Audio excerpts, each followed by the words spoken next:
د نن ورځې مهم خبر ګیلاني پاکستان باید د ترهګرۍ ستونځه طالبانو سره په خبرو حل کړي. سلام ستړي مشئ د افغان نیوز قدرمن لیدونکو پام وکړئ د نن ورځې مهم خبر ته. پوره حاله سره ویډیو کې ترلاسه کړئ او که چیرې مو زموږ یوټیوب چینل نوي سبسکرایب کړئ نو همدا اوس افغان نیوز یوټیوب چینل سبسکرایب کړئ تر څو زموږ نوي او تازه او مهم خبرونه تر تاسو ته ورسیږي. د پاکستان د سنا جرګې رئیس یوسف رضا ګیلاني وایي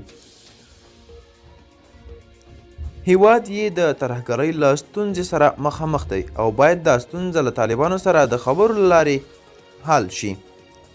د پاکستان رسنیو د راپور له مخې ګیلاني پرون په یوه غونډه کې وویل د امنیت د ټینګېدو لپاره باید د طالبانو له حکومت سره خبرې وشي او د ترهګرۍ ستونزه له دې لارې هواره شي.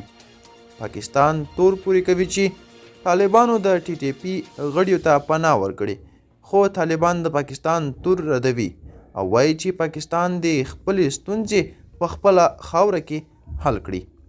د افغان نیوز قدرمن لیدونکو دا و د نن ورځې چمتو کوي ویډیو.